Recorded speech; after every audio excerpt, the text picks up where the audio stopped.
शुरू करते हैं बेटा बेसिक कॉन्सेप्ट ऑफ सप्लाई।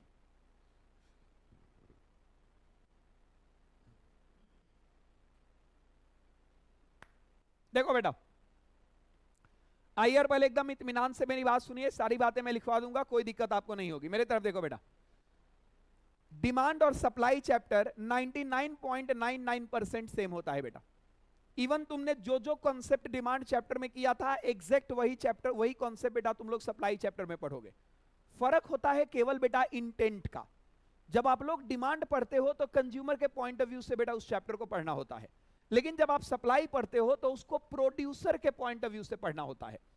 याद करो बेटा, जब मैं डिमांड आपको पढ़ा रहा था तो मैंने बोला कि अगर प्राइस नीचे गिर गया तो डिमांड बढ़ जाएगा, और प्राइस अगर ऊपर गया तो डिमांड नीचे हो जाएगा। ये मैं कंज्यूमर के पॉइंट ऑफ व्यू से बात कर रहा था। मान लो बेटा मैं कंज्यूमर हूं और इस पेन का रेट नीचे गिर गया, तो एज अ कंज्यूमर मैं ज्यादा खरीदूंगा, अरे हाँ है ना। और अगर इसका रेट बेटा ऊपर बढ़ गया तो एज अ कंज्यूमर मैं कम खरीदूंगा, कंज्यूमर पॉइंट ऑफ व्यू। लेकिन बेटा जब सप्लाई पढ़ाया जाता है ना, तो आप अपने आप को कंज्यूमर नहीं, आप अपने आप को प्रोड्यूसर, दुकानदार मानो। जब आप अपने आप को दुकानदार मान के इस चैप्टर को पढ़ोगे ना बेटा, ये चैप्टर ज्यादा समझ आएगा। मेरा एक सवाल है बेटा, दुकानदार समझना अपने आप को। मान लो बेटा इस प्रोडक्ट का प्राइस, कम ऑन एवरीवन, इस प्रोडक्ट का प्राइस बढ़ गया, तो बोलो बेटा सप्लाई ज्यादा होगी कम होगी? एज अ दुकानदार बोलना बेटा, एज अ दुकानदार ज्यादा होगी बेटा। याद रखिए, जब इस पेन का प्राइस बढ़ जाएगा तो एज अ सप्लायर हम इसको ज्यादा सप्लाई करेंगे। क्यों ज्यादा सप्लाई करेंगे? क्योंकि प्रॉफिट मार्जिन बेटा बढ़ जाएगी। याद रखिएगा, रेट के बढ़ने से प्रॉफिट मार्जिन बढ़ जाता है, और प्रॉफिट मार्जिन बढ़ेगा तो सप्लायर बेटा उस प्रोडक्ट को ज्यादा सप्लाई करेगा। बेटा ये पेन मिलता है मान लो 5 रुपए का, और ये पेन मिलता है मान लो 100 रुपए का, तो एज अ दुकानदार बेटा तुम कौन सा पेन ज्यादा बेचोगे? क्योंकि बेटा इसमें प्रॉफिट मार्जिन भी ज्यादा है, अरे हाँ है ना। तो बेटा सप्लाई को लेकर कहा जाता है कि प्राइस और सप्लाई के बीच में डायरेक्ट रिलेशन है। कम ऑन एवरीवन, प्राइस और सप्लाई के बीच में, मतलब अगर प्राइस बढ़ा तो सप्लाई भी बढ़ेगा, और अगर बेटा प्राइस कम हुआ तो सप्लाई भी कम होगा। क्यों मेरे बालक? क्योंकि यहां पे सप्लायर रेट बढ़ने के बाद बेटा सप्लाई भी ज्यादा करता है। तो मेरा एक सवाल है, डिमांड में प्राइस और डिमांड का कौन सा रिलेशन था? इनवर्स। लेकिन प्राइस और सप्लाई का कौन सा रिलेशन है? हाँ जी, direct relation, also called positive. तो बेटा बोलो कर्व क्या होगा? डाउनवर्ड होगा अपवर्ड होगा? अरे श्योर 100%? पक्का बेटा? हाँ, वो बात अलग है बेटा कि इसके बहुत सारे फैक्टर्स होते हैं। कुछ फैक्टर ऐसा होगा बेटा जहां पे प्राइस ज्यादा होने के बाद भी सप्लाई ज्यादा, जैसे गवर्नमेंट ने किसी गुड्स पे कंट्रोल लगा दिया। अब बेटा गवर्नमेंट अगर किसी गुड्स पे कंट्रोल लगा देती है तो प्राइस चाहे जितना भी आगे चल जाए, आप सप्लाई को बढ़ा नहीं सकते। अरे बोलो यस नो? पक्का 100%? यस। तो आइए बेटा सप्लाई के बारे में कुछ चीजें जानने की कोशिश करते हैं। लिखिएगा सारे बच्चे, पॉइंट नंबर 1 लिखिएगा। Supply refers to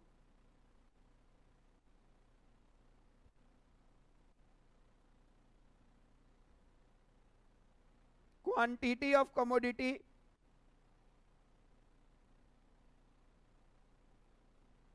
that producer is willing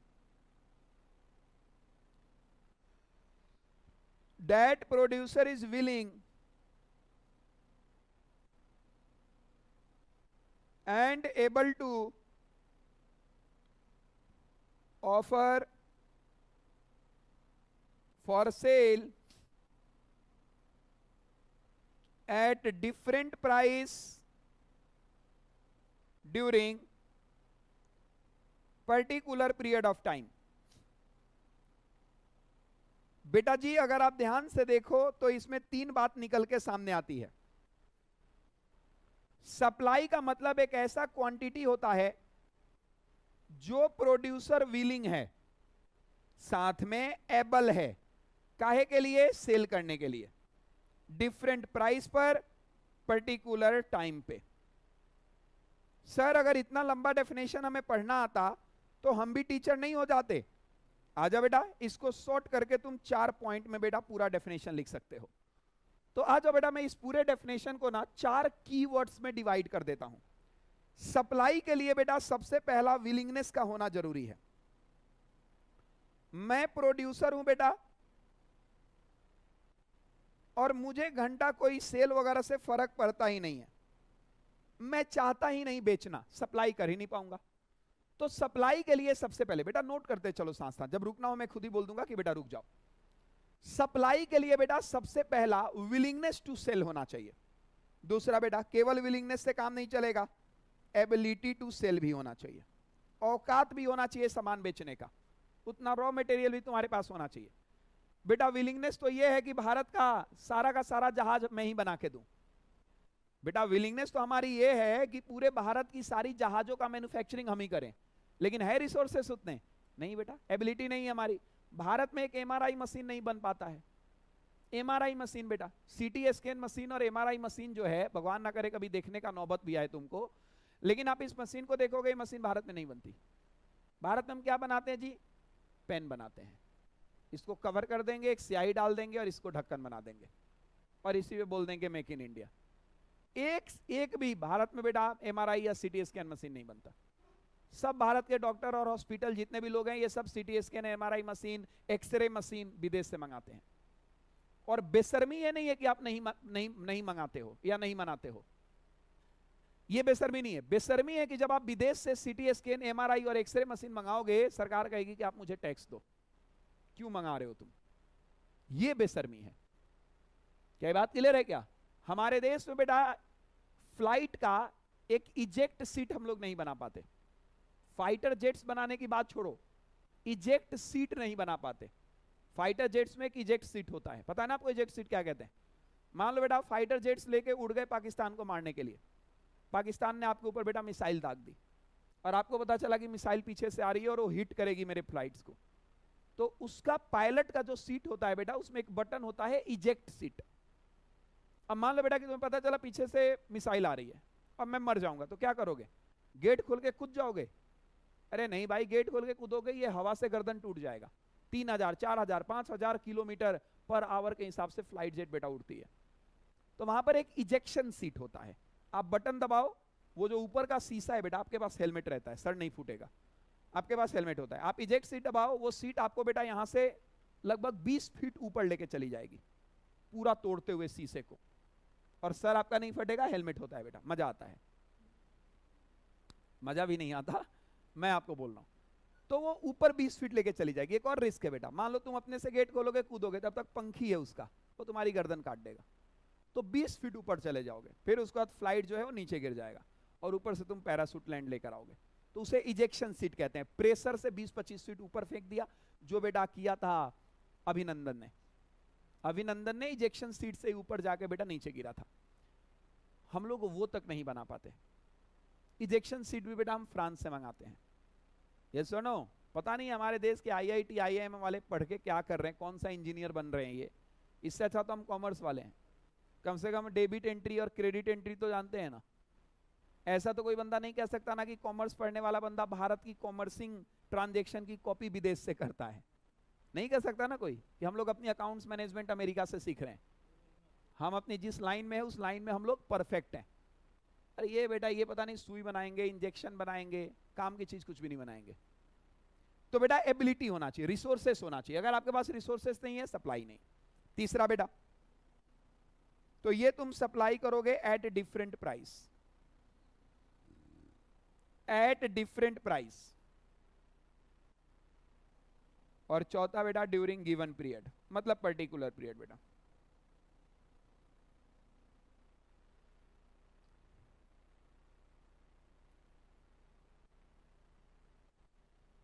खत्म।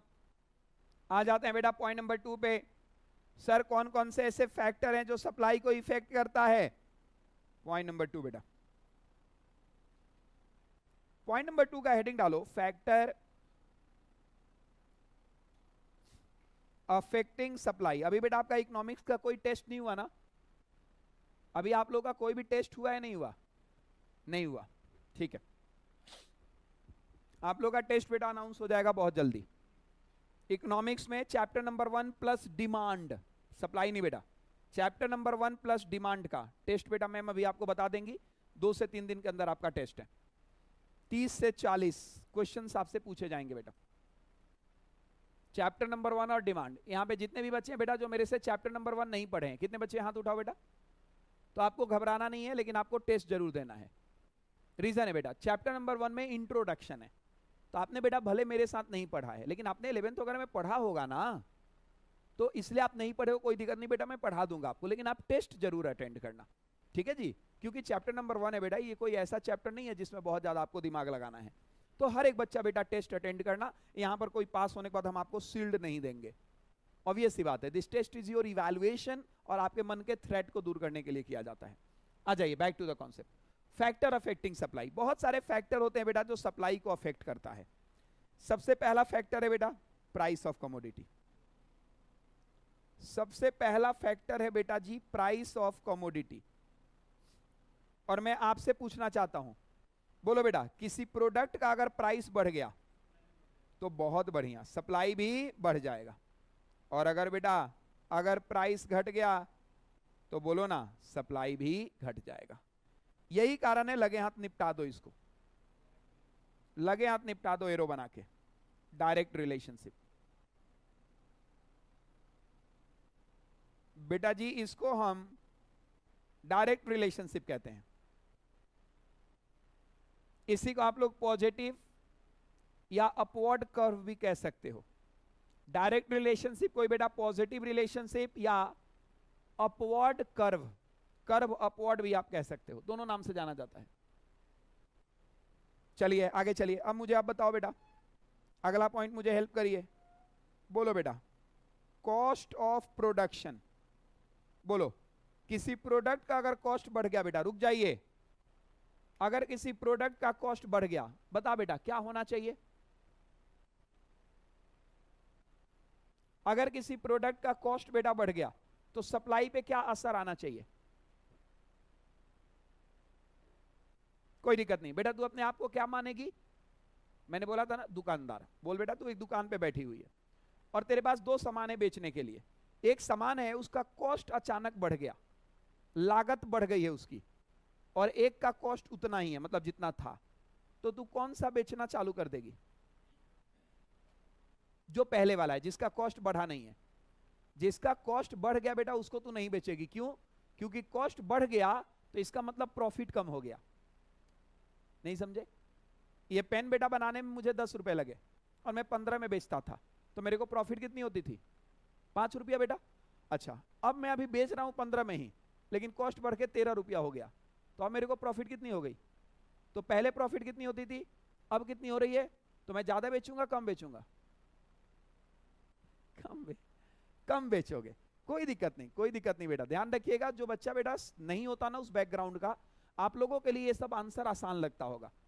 जब हम जिस लाइन के नहीं होते उस लाइन में बेटा ये प्रॉब्लम आती है। तो ऑब्वियस सी बात है, मेरी एक बात आप ध्यान से सुनना, समझ जाओगे बेटा। मैं एक दुकानदार हूं और मैं वो सामान ज्यादा बेचूंगा जहां मुझे प्रॉफिट होगा, सिंपल। तो अगर किसी प्रोडक्ट का बेटा कॉस्ट बढ़ गया मतलब प्रॉफिट कम हो गई, और अगर प्रॉफिट कम हो गई तो सप्लाई भी कम होगा क्योंकि मैं बेचूंगा ही कम। डन कर एवरीवन?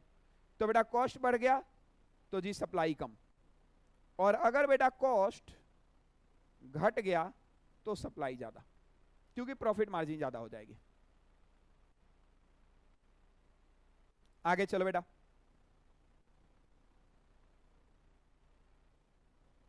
लो जी,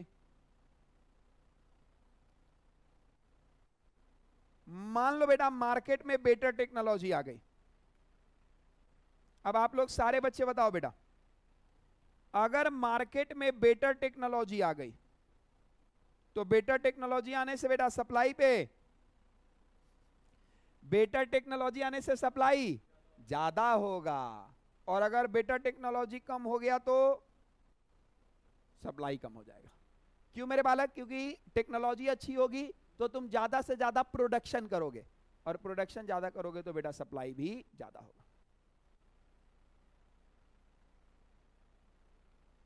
अब एक लास्ट बात आप बता दोगे, मेरा मेरा मेरा बेटा दिल बाग बाग हो जाएगा। सुनो, ये सोच के बताना बेटा जी, फ्यूचर एक्सपेक्टेड प्राइस। अगर मान लो बेटा आपको एक्सपेक्टेड प्राइस बढ़ता हुआ दिख रहा है, सप्लाई क्या होगा? एक्सपेक्टेड प्राइस बढ़ता हुआ दिख रहा है, सप्लाई? कोई बच्चा बताएगा क्या क्यों कम होगा? हम लोग होर्डिंग करना चालू कर देंगे। क्या करना चालू कर देंगे? होर्डिंग। होर्डिंग मतलब सामान अपने पास में रखना चालू कर देंगे। और अगर बेटा एक्सपेक्टेड प्राइस आपका कम हो रहा है तो सप्लाई बेटा ज्यादा हो जाएगा। कैसे बेटा मैं आपको बता देता हूं। बाकी सारे बच्चे समझ गए ना? होर्डिंग, मैं एक सप्लायर हूं बेटा, और मुझे पता चला कि जो मैं सप्लाई कर रहा हूं गुड्स, आने वाले टाइम में ये और महंगा बिकेगा। तो बेटा जब मुझे ये पता चलेगा कि आने वाले टाइम में और महंगा बिकेगा, तो मैं आज क्या करूंगा? सप्लाई को रोक दूंगा। क्यों? क्योंकि मैं उसको बेचूंगा तब जब वो महंगा बिकेगा। तो इसलिए बेटा एक्सपेक्टेड प्राइस अगर आगे बढ़ रहा हो, तुरंत बेटा उसका सप्लाई घट जाता है। Done everyone? पक्का? 100% बेसिक्स ऑफ सप्लाई। कोई सवाल है बेटा? पक्का? बेसिक्स ऑफ सप्लाई खत्म होता है, हम लॉ ऑफ सप्लाई पर आते हैं बेटा।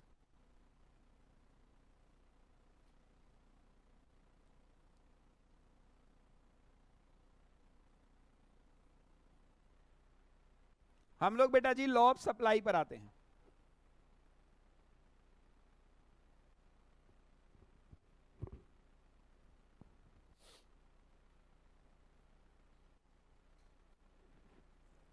हम लोग बेटा लॉ ऑफ सप्लाई पर आते हैं। Done everyone? तो एक बार मैं आपसे आंसर चाहता हूं, मेरे तरफ देख लो बेटा, आंसर दे देना please. If other things remain constant, याद करो इसको क्या कहा जाता है? Citrus Paribas. Citrus Paribas, other thing remain constant. जैसे मैं बोलूं आपसे बेटा कि अगर सब कुछ ठीक रहा तो अगली क्लास होगी, इसको कहा जाता है citrus Paribas. Why I am saying अगर सब कुछ ठीक रहा तो परसों क्लास होगी, क्योंकि हो सकता है बेटा परसों उत्तम नगर ही बंद कर दिया जाए, हो सकता है परसों भारत पाकिस्तान का युद्ध हो जाए, पूरे देश में नेशनल इमरजेंसी घोषित कर दिया जाए, हाँ है ना? तो क्लास नहीं भी हो सकती है। लेकिन if other thing remain constant, परसों क्लास होगी, इसको सेट्रस पेरिबस कहा जाता है। तो बेटा लॉ ऑफ सप्लाई में if other thing remain constant, price और सप्लाई का कौन सा रिलेशन होता है? डायरेक्ट या इनडायरेक्ट? डायरेक्ट और इनडायरेक्ट? डायरेक्ट। अभी तो बेटा आपने पढ़ा था, अभी आपने पढ़ा था। ये देखो प्राइस और सप्लाई का कौन सा रिलेशन होता है? देखो ना, प्राइस अगर बढ़ गया तो सप्लाई भी, और अगर ये घट गया तो सप्लाई भी। तो बेटा इसी को तो ये लिख रहे हो तुम लोग डायरेक्ट रिलेशन। क्या लिख रहे हो बेटा बोलो? तो याद रखिएगा बेटा लॉ ऑफ सप्लाई कहता है कि प्राइस और सप्लाई के बीच में क्या होता है? Direct relation. तो अगर प्रोडक्ट का प्राइस बढ़ेगा तो सप्लाई भी बढ़ेगा, और अगर प्राइस घटेगा तो सप्लाई भी। आ जाओ प्लीज बोर्ड पे देखो सारे बच्चे, छापने की जल्दीबाजी मत करना बेटा, छापते रहना, पहले सुन लो।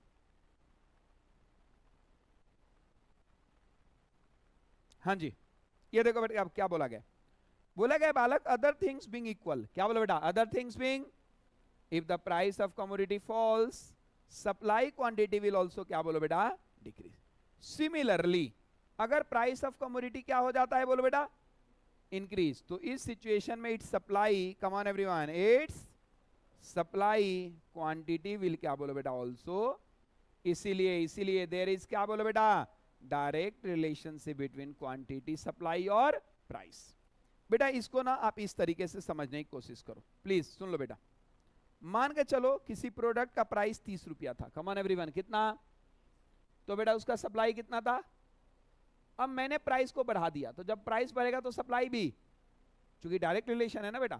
तो ये देखो ये बढ़ता गया, 30, 40, 50, 60, 70, 80, 90, तो ये भी बढ़ता चला गया, 50, 100, 150, 200, 250, 300 और 350। बेटा इसको कहते हैं सप्लाई शेड्यूल। क्या कहते हैं बोलो? लेकिन इसी शेड्यूल को जब तुम ग्राफ में लिख देते हो तो उसे क्या कहते हैं? Supply curve. तो मैंने आपको बोला था बेटा इकोनॉमिक्स में अगर इनडायरेक्ट रिलेशनशिप है तो कर्व आता है डाउनवर्ड, जैसे डिमांड का है, याद है? लेकिन बेटा जब भी कोई पॉजिटिव रिलेशन हो तो कर्व जाता है अपवर्ड। कैसे जाता है ये देखिए बेटा, एक तरफ मान लो आपने लिख दिया क्वांटिटी और दूसरे तरफ आपने लिख दिया प्राइस। क्वांटिटी को कम से ज्यादा लिखो, ये देखो 50 से लेकर 400 के बीच में, अरे है ना बेटा 50 से लेकर 400 के बीच में। और प्राइस देखो बेटा 30 से लेकर, तो यहाँ जीरो चालू कर दिया गया बेटा, 0 से लेकर 120। अब आ जाओ और मैं जितना पूछूं उतना बताना। बोलो बेटा प्राइस जब 30 पे था, 20 और 40 के बीच में 30 यहां पर आएगा, तो प्राइस जब 30 पे था तो सप्लाई कितने पे था? तो क्या 30 और 50 के बीच में ऐसे बिंदु कर दूं क्या? बोलो। फिर देखो बेटा 100 सप्लाई क्वांटिटी पर कितने प्राइस थे? ये देख बेटा, तो 100 और 40, क्या मैं यहां कर दूं क्या? फिर बेटा ऐसे आ जाओ, रैंडम देख लो एक बार, 300 पे कितना था बेटा, ये देखो 300 पे कितना था, तो ये 300 है बेटा और ये 80 है, तो 300 और 80 दोनों को मिलाकर बेटा क्या मैं यहां पर एक बिंदु कर दूं क्या? बोलो, कर दूं? अरे भाई ये 300, ये ले यहां बिंदु आ जाएगा ना, आ जाएगा, और बेटा ये 300 यहां चला गया। अरे श्योर? सिमिलरली आ जाओ बेटा, 350 देख लो, 350 पे 90, तो ये 350 गया, ये 350 गया, ये 90 पे रुक गया, क्योंकि उसके बाद 100 आ जाएगा। Yes no? अगर आप कर्व को ध्यान से देखो बेटा, तो सारे बिंदु को टच करता हुआ क्या ये कर्व ऊपर की तरफ जा रहा है या नहीं जा रहा? बोलो, इसी को हम कहते हैं बेटा अपवर्ड स्लोप। क्या कहते हैं बोलो बालक? नोट कर लीजिए।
Done everyone?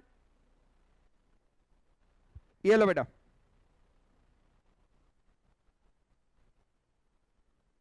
और ये सप्लाई शेड्यूल भी बेटा जरूर कर लेना अलोंग विद कर्व।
यस बालक?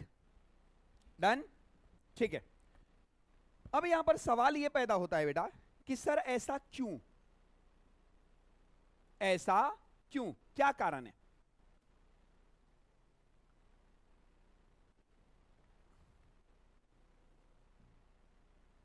हाँ जी, एक काम करो, हेडिंग डालो फीचर्स ऑफ सप्लाई कर्व।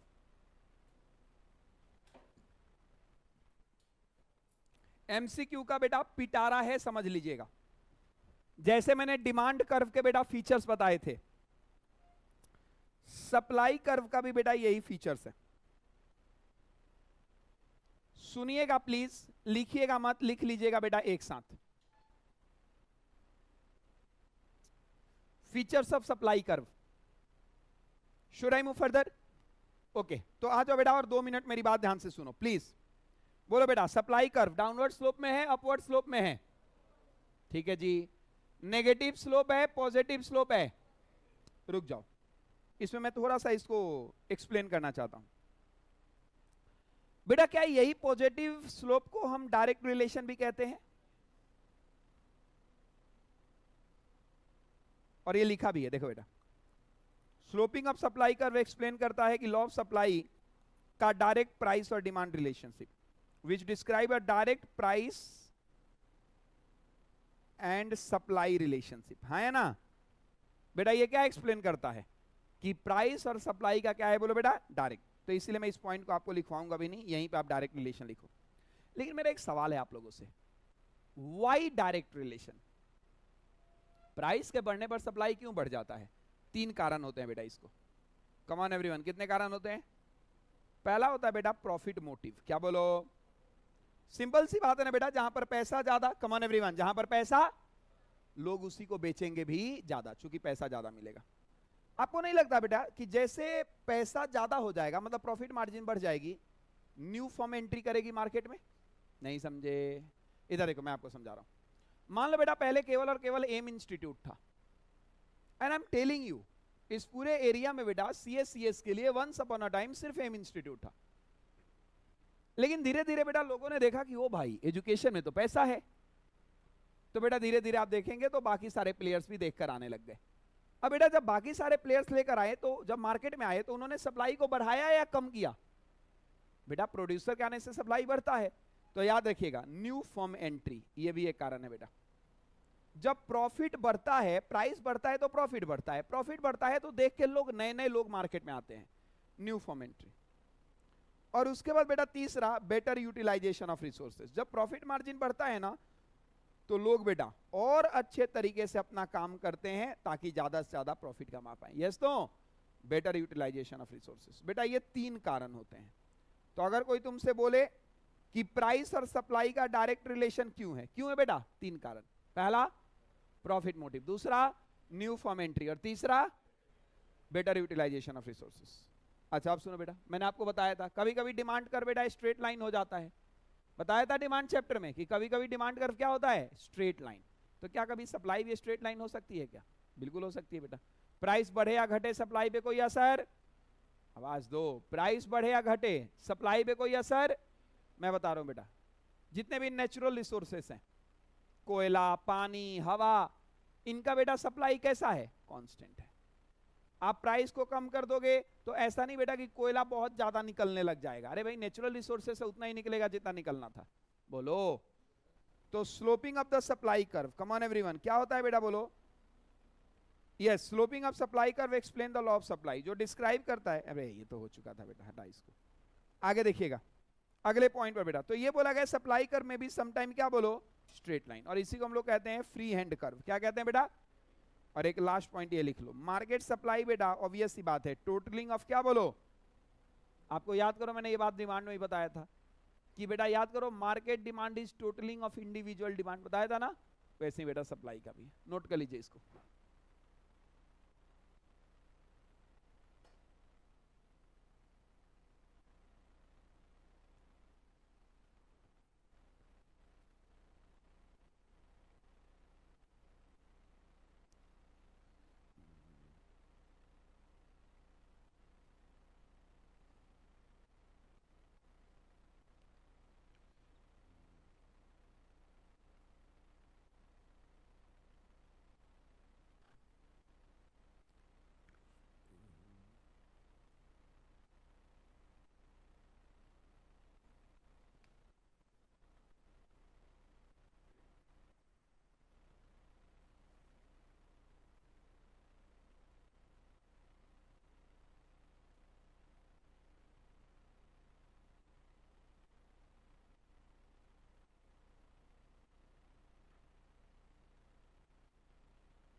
चलो बेटा चलें आगे। अभी अप्रैल में ही गर्मी कितनी तेज हो गई है। आज तो मंगलवार है बेटा, आज पूजा करना तो बोलना हनुमान जी से कि फिर से एक बार सूर्य को फल समझ के निकल जाओ। पता नहीं जून और जुलाई में क्या ही हाल होगा।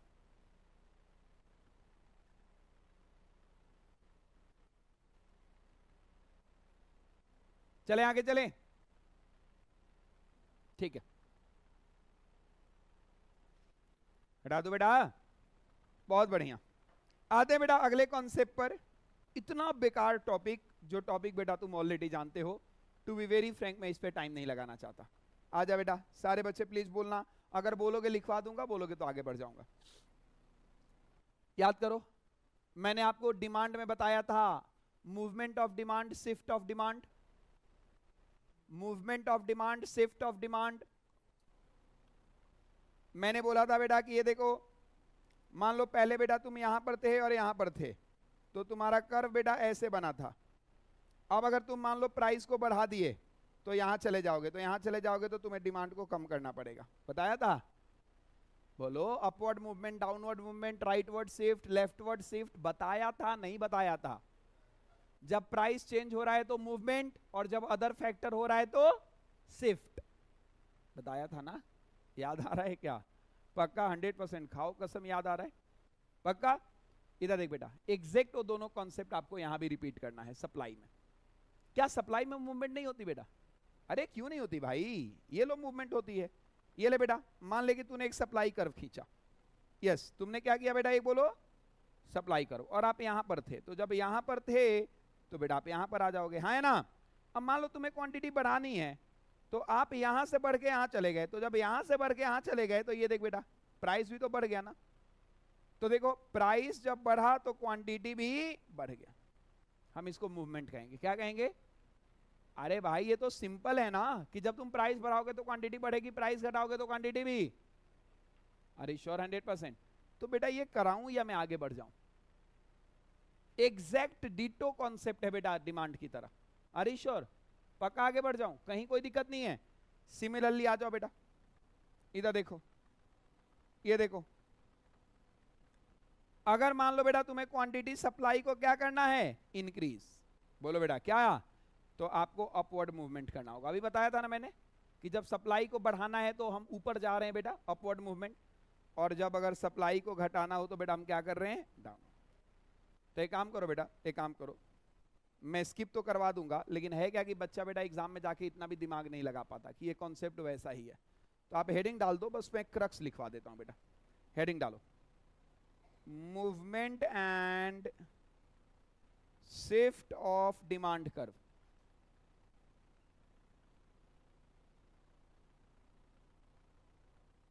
अरे अरे अरे अरे, movement and shift of supply curve. दो एरो चलवा देना, एक पे लिखो मूवमेंट, एक पे लिखना शिफ्ट। मूवमेंट कैसे बेटा? तो अगर सप्लाई को बढ़ाना है, बोलो कौन सा मूवमेंट? अपवर्ड।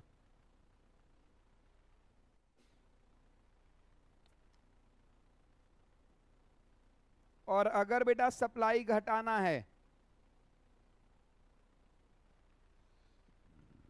डाउनवर्ड।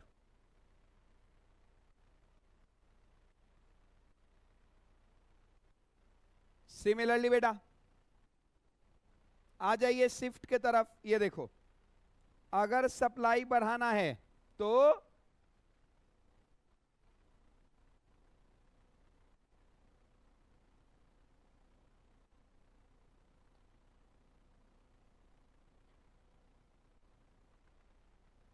अगर सप्लाई बढ़ाना है तो राइट वर्ड, और अगर सप्लाई घटाना है तो बेटा लेफ्ट वर्ड।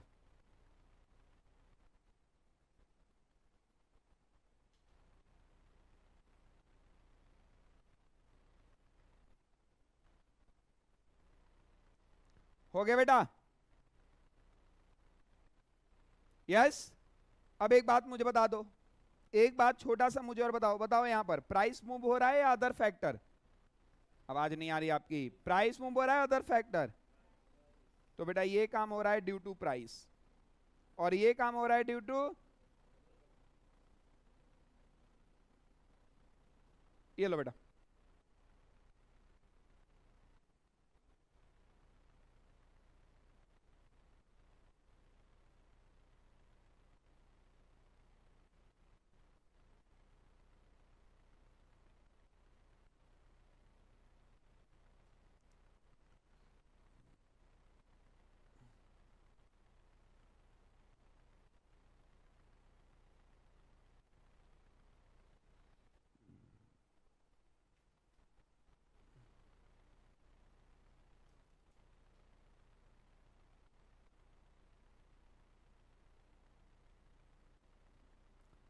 Done everyone?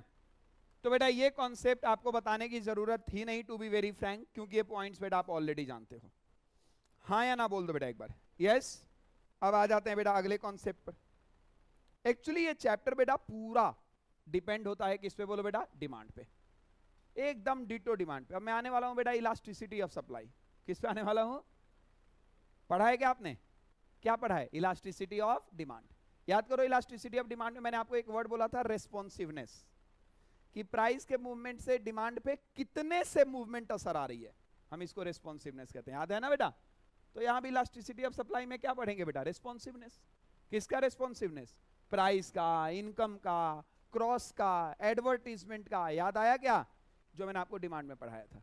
क्या यहां भी आर्क इलास्टिसिटी पढ़ोगे? हाँ। क्या यहां भी पॉइंट इलास्टिसिटी होगा? यस। एकदम ditto copy paste, ditto copy paste. बस फर्क एक है, हम वहां पढ़ रहे थे कंज्यूमर पॉइंट ऑफ व्यू, यहां पढ़ रहे हैं सप्लायर पॉइंट ऑफ व्यू। क्या ये बात क्लियर है बेटा? आ जाते हैं अगले कॉन्सेप्ट की तरफ। अगला कॉन्सेप्ट बेटा, हेडिंग डालिएगा। क्या हेडिंग है आपका? हेडिंग डालो everyone, elasticity of supply.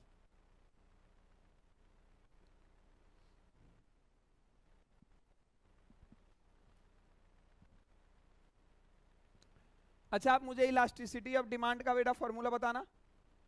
Percentage change in quantity demand upon percentage change in, तो इलास्टिसिटी ऑफ प्राइस का फॉर्मूला क्या होगा? Percentage change in quantity supply upon percentage change in, एकदम सब कुछ सेम रहेगा बेटा, सिर्फ डिमांड की जगह सप्लाई आ जाएगा। डन कर एवरीवन? क्या बेटा? हाँ, इसमें भी अलग अलग, लेकिन वो मैं एग्जांपल के तौर पे एक ही कराऊंगा बेटा, क्योंकि पूरा डिमांड चैप्टर है। एकदम आप डिमांड को ऐसे हाथ रखो, सप्लाई लिख दो, डिटो सेम। क्या ये बात क्लियर है क्या? अरे श्योर? अब आ जाओ बेटा। अब याद करो, यहां पर ये सब बात बता चुका हूं बेटा, फिर से बताने का कोई मतलब नहीं है। याद करो, मैंने बोला था कि इकोनॉमिक्स में जब भी वर्ड आ जाए इलास्टिसिटी, इसका मतलब क्या होता है? रेस्पॉन्सिवनेस। एक के कारण दूसरे पे कितने का असर आया, कम ऑन, एक के कारण दूसरे पे कितने का, दिस इज कॉल्ड क्या बोलो बेटा? रेस्पॉन्सिवनेस। और इसी रेस्पॉन्सिवनेस को हम लोग इकोनॉमिक्स की भाषा में कहते हैं। तो बेटा देखो क्या बोला गया है, बोला गया है बालक की elasticity of supply is a responsiveness. किसका रेस्पॉन्सिवनेस बेटा? Quantity supply of commodity and change in, तो बेटा सीधे लिख देना, प्राइस इलास्टिसिटी ऑफ सप्लाई का फॉर्मूला बोलो बेटा, क्या होगा? Percentage change in quantity demand upon percentage change in, क्या बोलो बेटा? प्राइस। अब एक बात बताओ बेटा, यहां पर डिमांड होगा या सप्लाई होगा? सप्लाई होगा, क्योंकि डिमांड तो कंज्यूमर के लिए हो जाएगा ना। अरे हाँ है ना बेटा? पॉइंट नंबर 1 और पॉइंट नंबर 2 में फॉर्मूला नोट करो जल्दी से।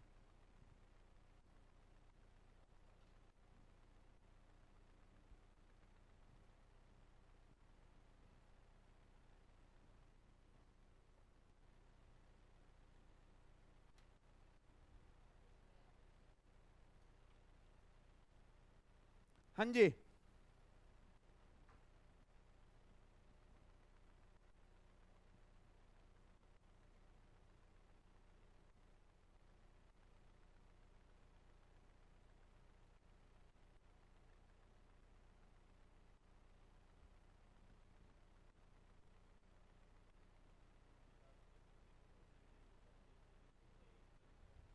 क्या बेटा?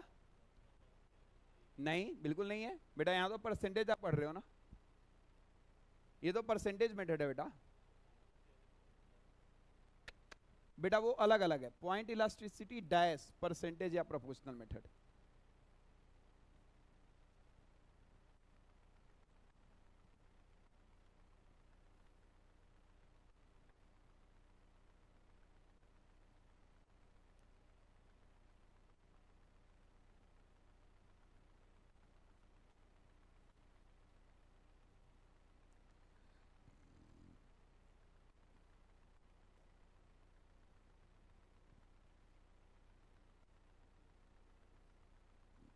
चले आगे, आ जाओ, एक एग्जांपल करके दिखाओ मुझे।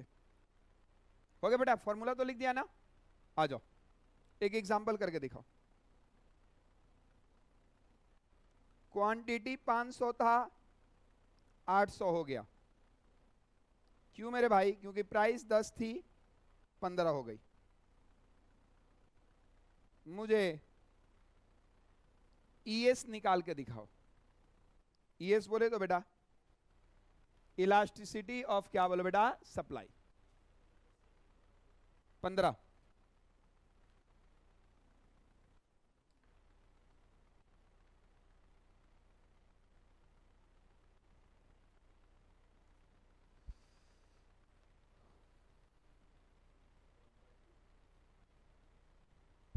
वन 1.2 आ रहा है बेटा। ई का वैल्यू क्या है? Greater than 1 less than 1। तो प्राइस के मूवमेंट थोड़ा होने से बेटा सप्लाई पे ज्यादा का असर आ रहा है, कम का असर आ रहा है? ज्यादा का असर आ रहा है। 1.2 मतलब बेटा ज्यादा का असर आ रहा है। Done everyone? कैसे निकाला होगा? इधर देख बेटा, दिमाग लगाया सेम डिमांड की तरह? बेटा सेम डिमांड की तरह। ये देखो पहले आपने किया होगा क्या बोलो तो जी 500 माइनस 800 अपन 500 इंटू 100, नहीं समझे। और दोबारा आपने किया होगा बेटा क्या बोलो 10 माइनस 15 अपॉन में 10 इंटू क्या बोलो बेटा 100। तो यही किया होगा ना? इतना गंदा गंदा रिएक्शन क्यों दे रहे हो बेटा? आंसर आपने ऐसे ही तो किया होगा। क्या था? 500 800, यस। तो बेटा आपने क्या कर लिया 800 माइनस 500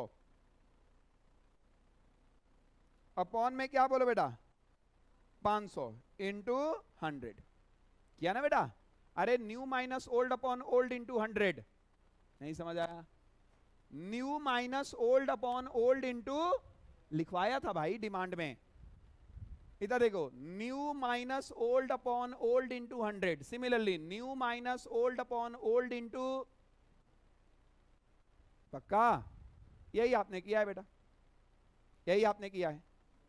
फिर उसके बाद यहां पर किया होगा आपने बेटा 15 माइनस 10 अपॉन में 10 इंटू 100। बोलो बेटा कितना आ रहा है ये दोनों?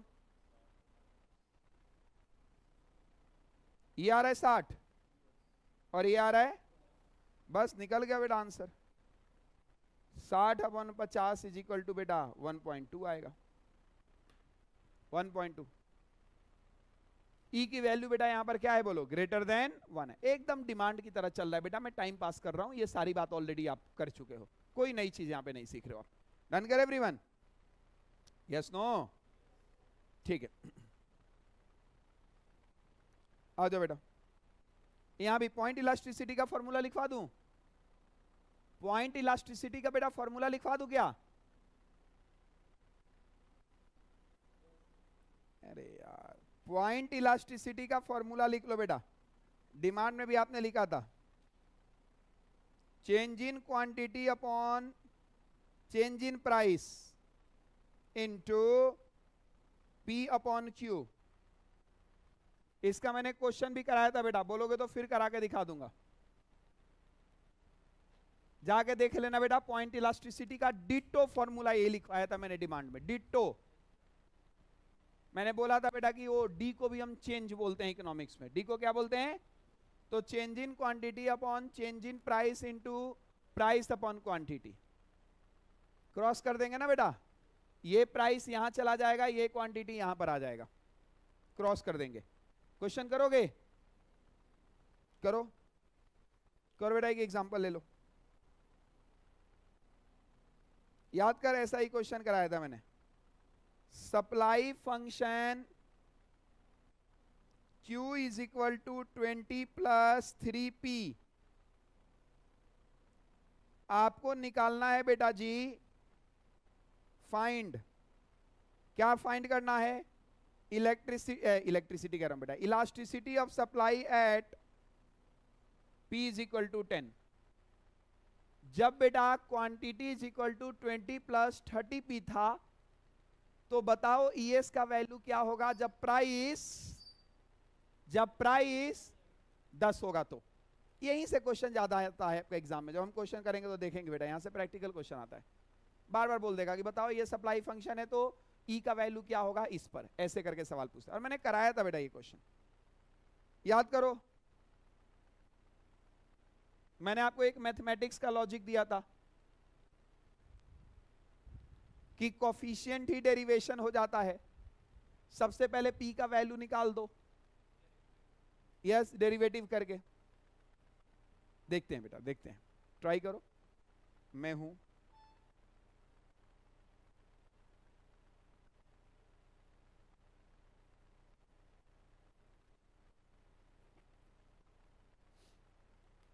सारा खेल यहां पर P का वैल्यू निकालने भर का है, क्योंकि P का वैल्यू अभी नहीं है, 30P है। जो बच्चा P का वैल्यू निकाल दिया समझो कि उसका काम खत्म।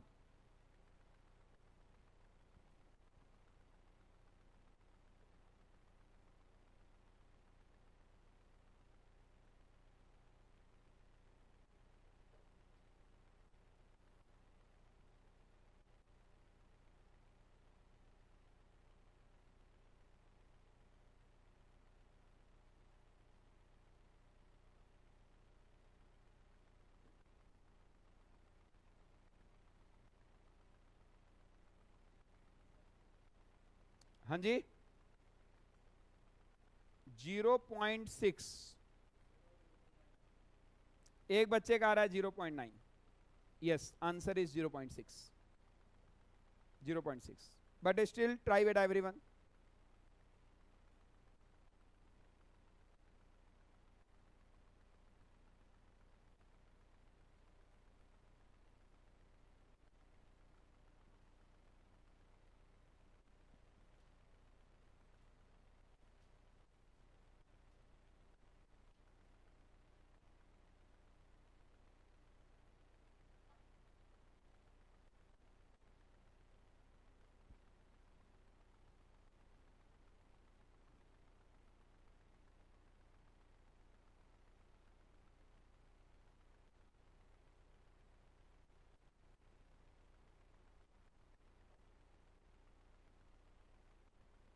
बेटा ये 30P लिखवाया 3P लिखवाया है,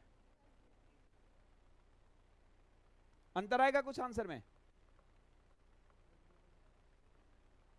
0.9। तो एक बार जाके देखियो बेटा, तूने 30 से इंटू किया है, 3 से इंटू किया है? 30 से किया है, तब 0.6 आ रहा है। ठीक है, लेट अस सी।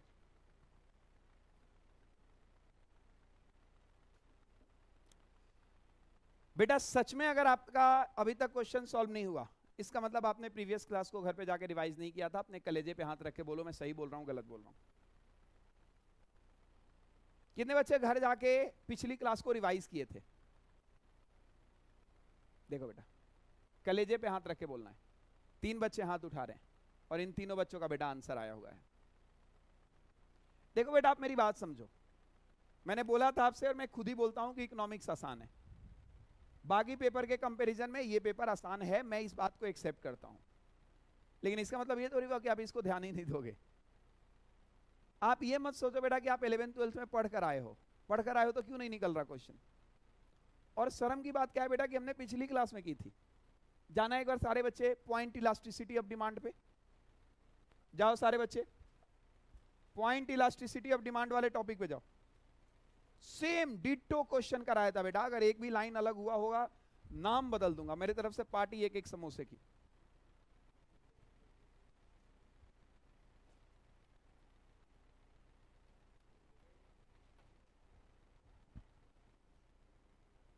चले गए? पॉइंट इलास्टिसिटी में चले गए बेटा सारे बच्चे? याद करो, क्या ऐसा ही कुछ क्वेश्चन मैंने दिया था क्या पॉइंट इलास्टिसिटी पे?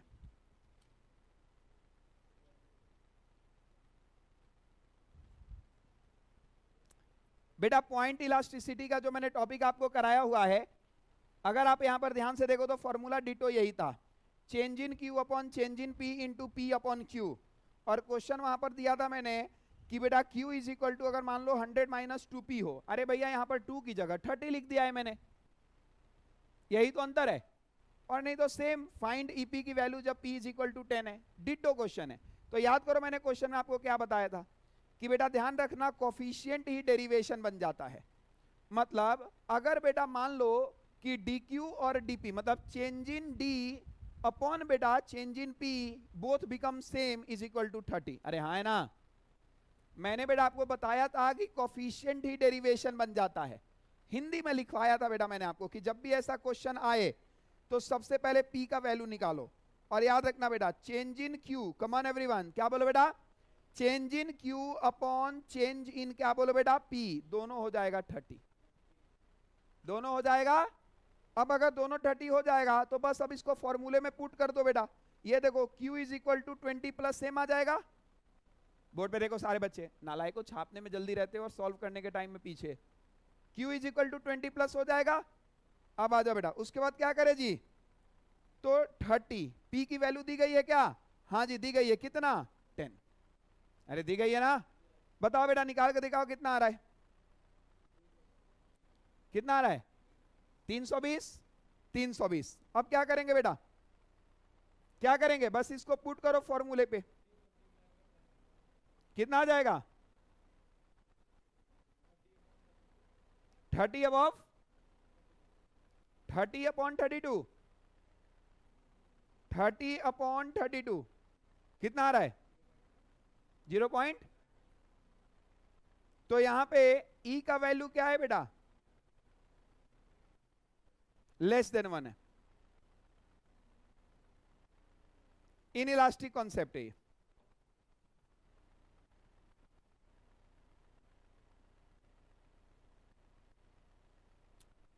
Done everyone. अच्छा एक बात बताओ बेटा, इसको अगर मान लो यहां पर मैं बोल दूं, यहां पर अगर मैं बोल दूं 3P,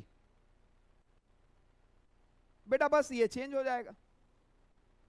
अरे हो जाएगा क्या, ये चेंज होने से बेटा याद रखिएगा अपॉन में चेंज हो जाएगा, समझ रहे हो ना बेटा। ये जो अपॉन है ये अपॉन में चेंज हो जाएगा, 32 की जगह मेरे हिसाब से बेटा कुछ और आ जाएगा, जो आपने 32 लिखा है उसी जगह बेटा कुछ और आ जाएगा। आपके एग्जाम में यहीं से सवाल ज्यादा आता है बेटा, आप बाकी सारे मेथड को भले भूल जाना, पॉइंट इलास्टिसिटी को याद कर लो। आप देखोगे डिमांड सप्लाई में ये लोग प्रैक्टिकल क्वेश्चन पूछेंगे, सबसे ज्यादा क्वेश्चन पॉइंट इलास्टिसिटी से आएगा। तो इसीलिए इस टॉपिक को बेटा जरूर आप क्लियर कर लो, बाकी को करो मत करो कोई फर्क नहीं पड़ता। डन करेगा एवरीवन, आर यू श्योर। चलें आ जाओ बेटा आगे चलते हैं। आर्क इलास्टिसिटी कराया है बेटा, फॉर्मूला बता दो इसका भी याद है। आर्क इलास्टिसिटी में मैंने क्या बोला था, एवरेज लेना है, नहीं याद आया, क्या लेना है एवरेज। और क्यों एवरेज लेना है ये भी मैंने लॉजिक बताया था, आया था बेटा पिछली क्लास में तो नहीं आया था। तो ये तेरे को पॉइंट इलास्टिसिटी समझ आ गया पक्का। हमने dq upon dp is equal to 30 क्यों लिखा, डेरिवेशन ही वही है। मेरे तरफ देख बेटा, आर्क इलास्टिसिटी में आप सारे बच्चों को मैंने लॉजिक दिया था कि आर्क इलास्टिसिटी की क्या जरूरत है। बेटा आर्क इलास्टिसिटी में मैंने बच्चों को बताया था कि आर्क इलास्टिसिटी कहता है कि आप न्यू ओल्ड मत लो, आप दोनों का एवरेज ले लो। सर मैं दोनों का एवरेज क्यों ले लूं, क्योंकि जब दोनों का एवरेज लोगे तो ज्यादा सूटेबल आंसर आएगा। मैंने बताया था ना बेटा, आपको अगर याद हो तो मैंने एक बात बताई थी कि प्राइस और क्वांटिटी, प्राइस अगर 10 था तो क्वांटिटी 100, प्राइस 15 हो गया तो क्वांटिटी 120। आप इसका बेटा इलास्टिसिटी निकाल के देखना, रुक जाओ, और आप इसका इलास्टिसिटी निकाल के देखना, 15 120 10 और 100, आप इसका इलास्टिसिटी निकाल के देखना, दोनों का इलास्टिसिटी बेटा अलग अलग आएगा। जबकि कायदे से क्या दोनों का अलग अलग आना चाहिए, कायदे से रियल लाइफ में दोनों का अलग आना चाहिए, नहीं आना चाहिए। चूंकि भैया 10 पर 100, 15 पर 120, ये भी 15 पर 120 और 10 पे, तो जब दोनों सेम है तो ई का वैल्यू भी आना चाहिए, लेकिन ई का वैल्यू सेम नहीं आएगा। क्यों नहीं आएगा? क्योंकि यहां पर आप डिवाइड करोगे 10 से, यहां पर आप डिवाइड करोगे, तो बेटा दोनों में अंतर आएगा प्रैक्टिकल लाइफ, थ्योरेटिकल लाइफ में। तो बेटा आर्क इलास्टिसिटी कहता है कि भाई सुन, तू क्यों डिवाइड कर रहा है 10 से, तू क्यों डिवाइड कर रहा है 15 से, एक काम कर, तू दोनों का एवरेज ले ले। जब दोनों का एवरेज ले लेगा तो तू लिख चाहे कैसे भी आंसर उतना ही आएगा। डन करे क्या? और मैंने एक और लॉजिक आपको दिया था अगर याद हो तो, कि आर्क इलास्टिसिटी हमेशा पॉइंट या परसेंटेज इलास्टिसिटी से ज्यादा आता है। बताया था ये बात? मैंने बोला था बेटा कि तुम 10, इधर देख बेटा मैं समझा देता हूं, जब तू 10 से डिवाइड करेगा और 10 प्लस 15 के एवरेज से डिवाइड करेगा तो ज्यादा आएगा कम आएगा? बेटा तू 10 को डिवाइड करे या 10 प्लस 15 के एवरेज को डिवाइड करे, तो 10 और प्लस 15 का एवरेज निकालियो, कितना आ रहा है? कितना आ रहा है बेटा? 12.5। तो अगर आप पहले डिवाइड करते कितने से? 10 से, कॉमन के कारण आप डिवाइड कर रहे हो कितने से? 12.5। तो आंसर कम कहां पर आएगा?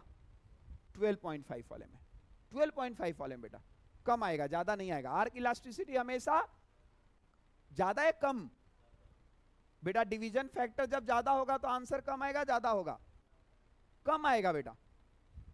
किसी चीज को बेटा तुम 100 है और 100 को 10 से डिवाइड करो, या 100 को बेटा तुम 12.5 से डिवाइड करो, नालायक आंसर ज्यादा कहां पर आएगा? ऊपर वाले में। और कम कहां आएगा? ये बताया था मैंने पिछली क्लास में। तो क्योंकि आर्क इलास्टिसिटी एवरेज की बात करता है और एवरेज आता है हमेशा एग्जिस्टिंग फिगर से ज्यादा। बोलो हरीश। और तो इसके कंपैरिजन में आर्क इलास्टिसिटी ज्यादा आएगा, जबकि बेटा इसके कंपैरिजन में आर्क इलास्टिसिटी, चूंकि यहां पर डिवीजन फैक्टर 10 था, हम कर रहे हैं 12 से, यहां पर था 15, हम कर रहे हैं 12 से। समझ आ रहा है क्या हरीश? और बेटा ये टॉपिक ऑलरेडी मैं करा चुका हूं पिछली क्लास में, रिपीट का कोई फायदा नहीं है। अगर तुम बोलोगे तो मैं फॉर्मूला लिखवा दूंगा। लिखवा दूं बेटा? लिखवा दूं? लिख। क्या बेटा? हाँ जी, Q1 minus Q2, yes. Heading डाल दो बेटा। Arc elasticity of supply, formula Q1 minus Q2 upon Q1 plus Q2 into P1 plus P2 upon P1 minus P2, cross उल्टा कर देना है बेटा।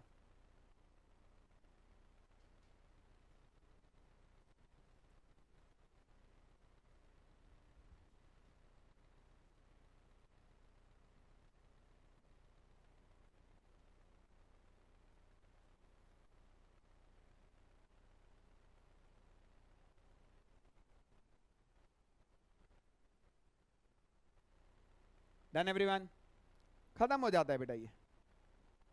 अब ये आपको बताइए, लो इसको भी लिखवा देता हूं, इंटरप्रिटेशन ऑफ इलास्टिसिटी वैल्यू। लिख लो बेटा, इंटरप्रिटेशन ऑफ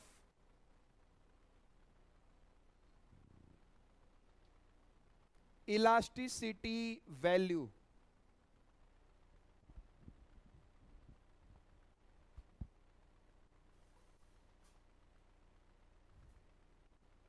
क्या इंटरप्रिटेशन? ये लो बेटा, यहां पे लिखो ES वैल्यू, यहां पे लिखो मीनिंग, यहां पे लिखो नेचर।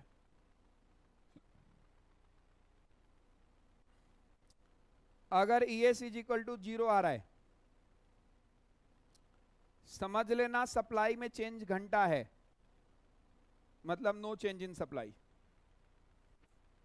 और इसी को हम कहते हैं परफेक्टली इन इलास्टिक।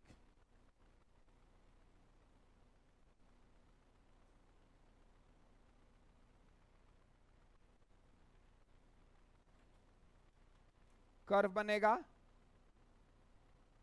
इधर देख बेटा, जब कोई चेंज ही नहीं है, सप्लाई में कोई चेंज नहीं है, तो कर्व बनेगा वर्टिकल।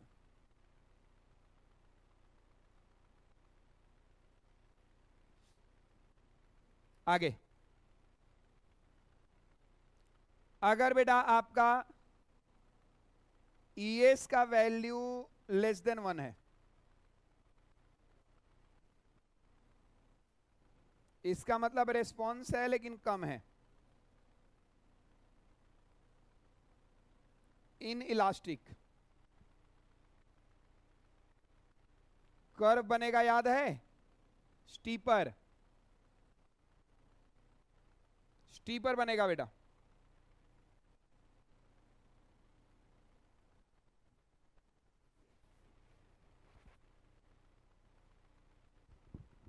सबसे बढ़िया ES is equal to 1, equal change downward upward. Supply का डाउनवर्ड स्लोपिंग कब होता है?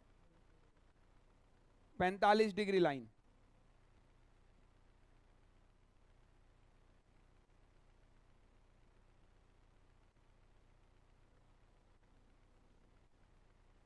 अगर बेटा ES ग्रेटर देन 1 आ गया,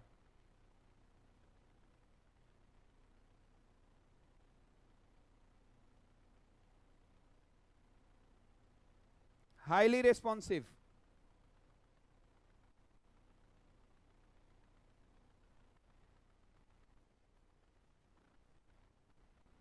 बेटा ये इलास्टिक है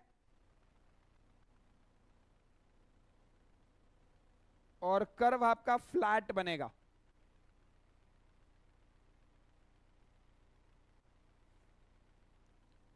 और एक ES is equal to infinity. बेटा बस इनफाइनाइट रिस्पॉन्स, बहुत ज्यादा। इसको हम लोग परफेक्टली इलास्टिक कहते हैं।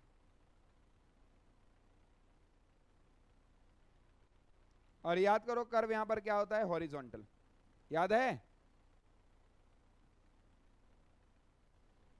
हाँ जी, हाँ, इमेजिनरी सिचुएशन है ये।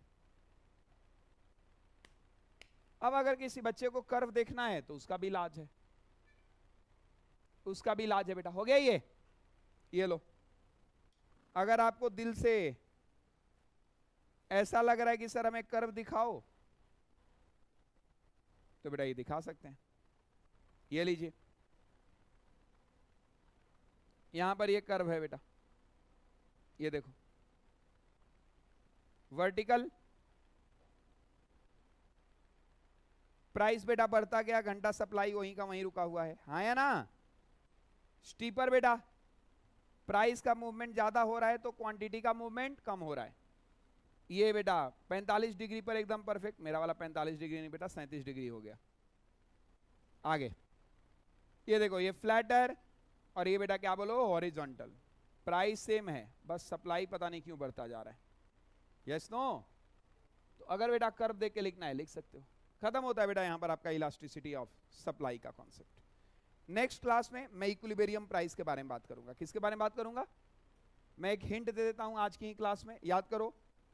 जहां पर प्राइस और डिमांड और सप्लाई का कर्व आपस में इंटरसेक्ट करते हैं, इसी पॉइंट को इक्विलिब्रियम प्राइस कहा जाता है, where demand is equal to supply. लेकिन करेंगे इसको नेक्स्ट क्लास में, डिटेल बताऊंगा मैं आपको। अरे श्योर? यहां पर बेटा समय आ चुका है टी ब्रेक का। हाँ जी,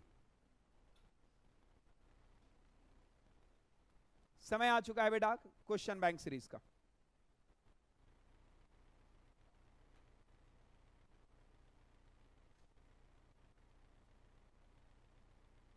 हाँ जी,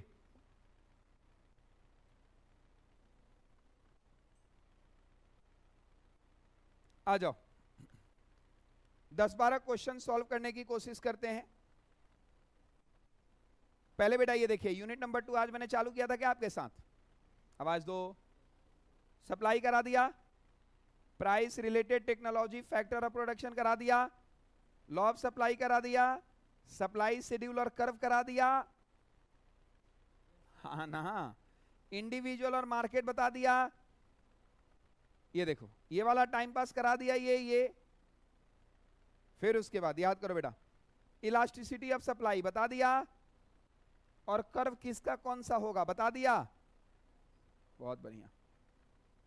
अब वो सारे कर्व का बेटा यहां पर एग्जांपल है, आप देखते रहिएगा, मैंने दिखा भी दिया था, हाँ या ना। उसके बाद उसका बेटा ये देखो आर्क मेथड वगैरह पॉइंट वगैरह करा दिया था, बोलो।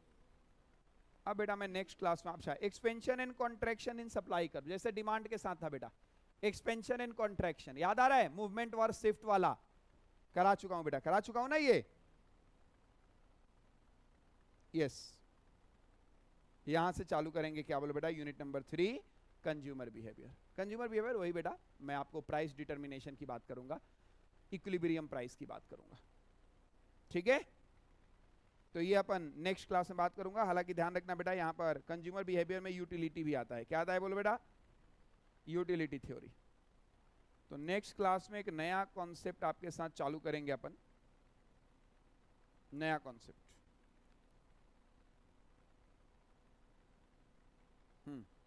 फिर बेटा ये चैप्टर खत्म होगा। चलिए आइए अपन चलते हैं बेटा आगे, किस पे चलते हैं बेटा बोलो, यस आगे चलते हैं। तो अब सुनो, इसमें मैंने बहुत सारे क्वेश्चंस आपको करा दिए हैं बेटा, करा दिए हैं क्या बहुत सारे क्वेश्चन, कौन कौन से क्वेश्चन हो गए थे,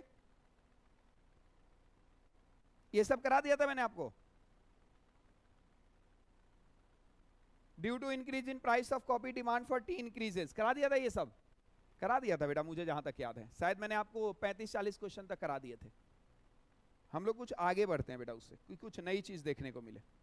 लो यहां से करते हैं, टाइम है ना हमारे पास, हाँ जी टाइम है। एक काम करो, दिसंबर 2023 में आया था बेटा ये क्वेश्चन, क्वेश्चन नंबर 50 करना बेटा।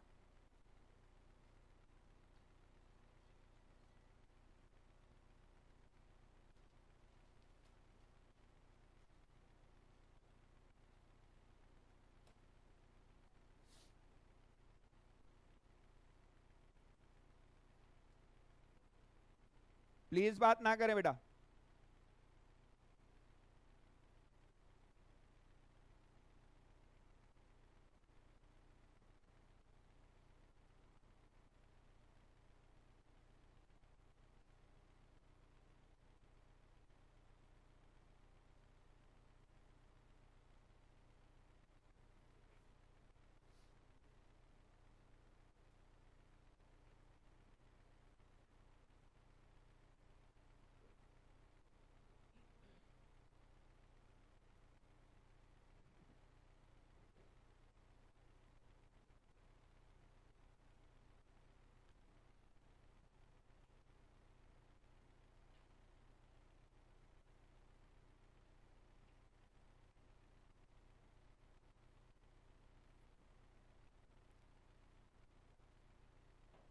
अच्छा क्वेश्चन है बेटा ये, और इसीलिए प्रैक्टिस कराया जाता है बेटा क्वेश्चन का। अगर आपसे नहीं हो रहा परेशान मत होना,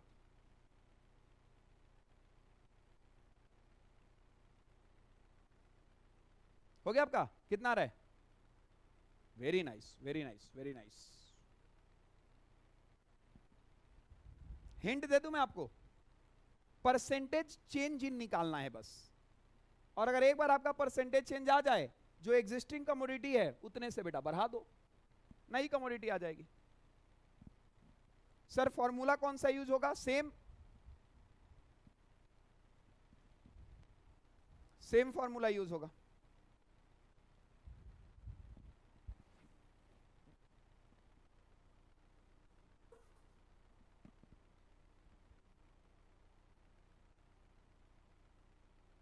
आपका भी हो गया बेटा, क्या आंसर आ रहा है, बी।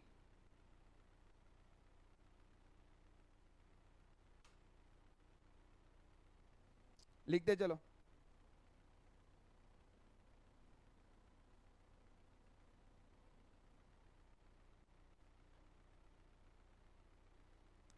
हमें चाहिए क्या,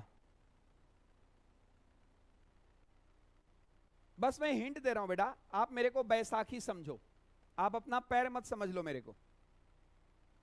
बेटा क्वेश्चन को अगर आप ध्यान से देखो तो क्वेश्चन आपसे पूछ क्या रहा है, अगर price of goods decrease from 80 से 40, बेटा गुड्स का प्राइस 80 था 40 हो गया, if the price elasticity of demand given for product is 1.5 और हमसे बेटा जो ईपी है वो ईपी दिया है 1.5, ओरिजिनल क्वांटिटी बेटा कितना था बोलो 20, तो बोला कि बताओ न्यू क्वांटिटी क्या होगा, यही निकालना है बेटा, यही निकालना है। तो भैया फॉर्मूला तो सेम है, EP is equal to change in quantity upon change in price. अब हमें निकालना क्या है बोलो बेटा इसमें, हाँ जी क्या निकालना है, चेंज इन क्वांटिटी। हमें निकालना क्या है, चेंज इन, ऊपर वाले फॉर्मूले को कैसे रीअरेंज कर सकते हो बेटा, कैसे, ईपी इंटू, ऊपर वाले फॉर्मूले को बोल सकते हैं क्या, ईपी इंटू चेंज इन क्या बोलो बेटा, बोल सकता हूं, आप मुझे फिगर आउट बोलना बेटा, मैं यहां पे सॉल्व करना चालू कर रहा हूं। चलो मैं सॉल्व करूं, आ जाओ बेटा इधर देखिए, मेरे को बोलना बेटा, फिगर बोलते रहना जो मैं पूछूं, आ जाओ।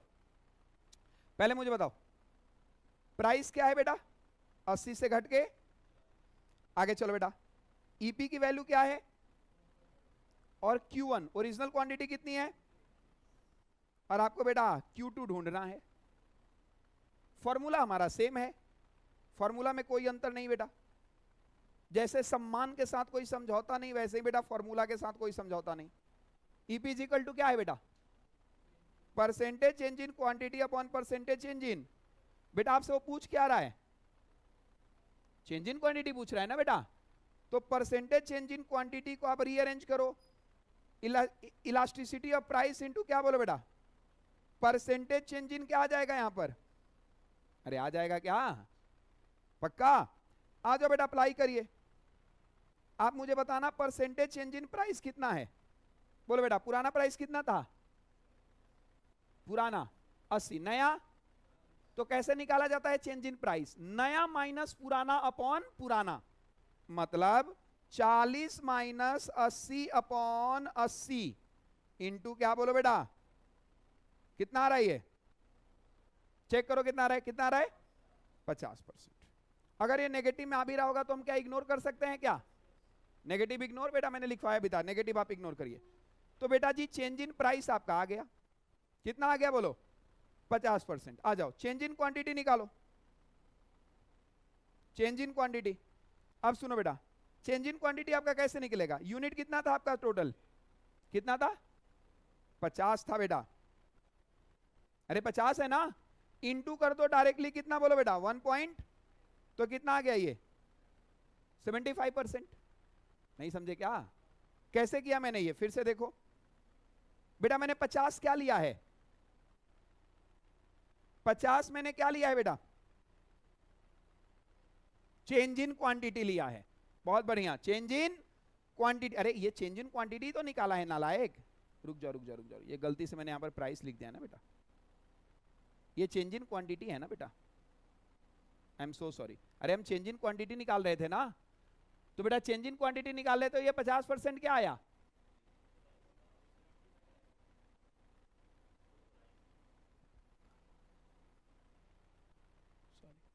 ठीक है बेटा चेंज इन प्राइस निकाला हमने, अब उसके बाद हम चेंज इन क्वांटिटी निकाल रहे हैं, यस, तो ये 50% क्या आ गया बेटा बोलो।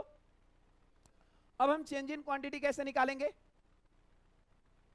कैसे निकालेंगे, 50 को हम सीधा कर देंगे इंटू किससे 1.5 से, क्योंकि ईपी की वैल्यू कितना है बोलो बेटा 1.5 है, तो बेटा ये कितना आ गया बोलो 75, अरे कितना आ गया। अब इसके बाद करना क्या है बेटा, तो आपका वैल्यू दे रखा है एग्जिस्टिंग वाला कितना 20, तो बेटा 20% में तुम लोग प्लस कर दो कितना बोलो बेटा, कितना कर दो 75, बोलो बेटा करना एक बार 20 में 75 को ऐड, कितना आ रहा है 35 आ रहा है, पक्का बेटा देख लो, जबरदस्ती आंसर मत मंगा देना, आप लोग 20 को सीधा 75 से ऐड कर लो, 35 आ रहा है क्या, एक बार देखना, 75% ऑफ 20 बेटा, एक ही बात है, आ रहा है, अरे भाई तुम इसको ऐसे ना करके ऐसे कर लो कि जी आपका जो यूनिट 20 है तो 20 का आपने 75% निकाल लिया, कितना आ रहा है, और अब इसको क्या कर लिया बोलो, तो जी 20 को प्लस 15 करके क्या कर लिया 35 मंगा लिया। तो नालायक मैंने क्या किया कि मैंने सीधे 20 को 75% से बढ़ा दिया, एमसीक्यू क्वेश्चन में बेटा आपको आंसर देरी से मंगाना है, जल्दी से मंगाना है। एमसीक्यू में आपको आंसर, तेरे को समझ नहीं है बेटा मैं क्या कह रहा हूं? क्या बेटा? अच्छा आ जाओ बेटा, ये बच्चा करेगी सर ये 50 into 1.5 कहां से आया? हाँ जी,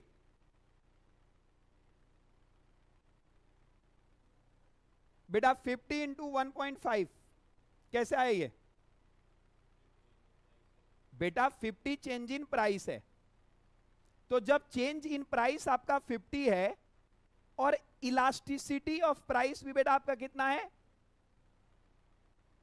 तो आप दोनों को इनटू कर दो ना बेटा फॉर्मूले के हिसाब से।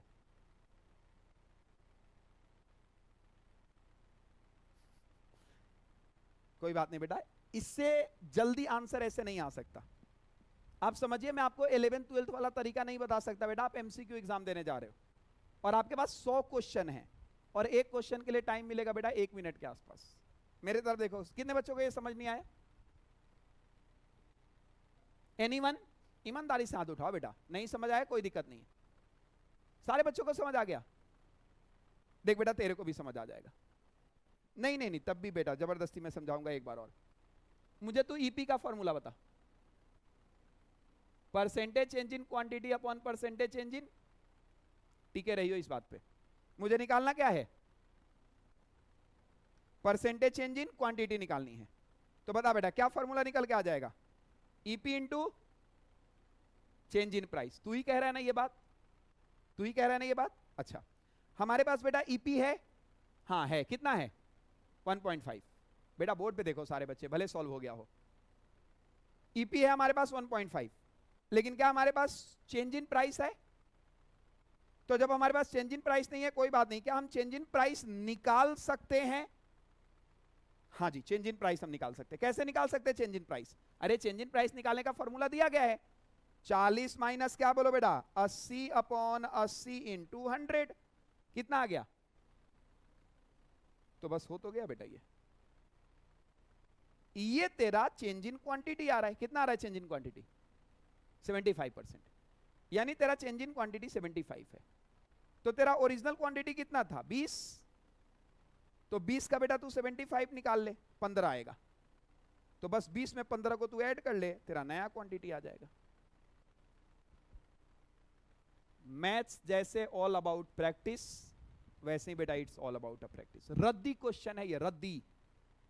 आपके एग्जाम में क्वेश्चन अगर आया तो सबसे आसान क्वेश्चन में यही आएगा। Very simple. आप फॉर्मूला लिखिए और जो नहीं है वो निकाल लीजिए, आ जाएगा बेटा आंसर। समझ आ गया?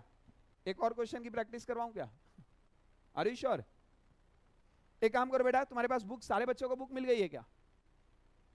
कितने बच्चों को बुक्स नहीं मिली है? आज मिलेगी? कल मिलेगी? बेटा बुक्स ले लेना और आप लोग घर से प्रैक्टिस। देखो क्वेश्चन मैंने बहुत सारे दे रखे हैं, आप लोग सारे क्वेश्चन की प्रैक्टिस करना। जो जो क्वेश्चन आपसे ना निकले आप आना और नेक्स्ट क्लास में बोल देना सर ये क्वेश्चन करा दो, मैं करा दूं। ठीक है जी? क्वेश्चन की प्रैक्टिस बेटा, आंसर भी दिया गया है, आप लगे हाथ देख सकते हो। नेक्स्ट क्लास में आओगे 1-2 क्वेश्चन और करा दूंगा मैं आपको। Thank you so much, God bless you बेटा।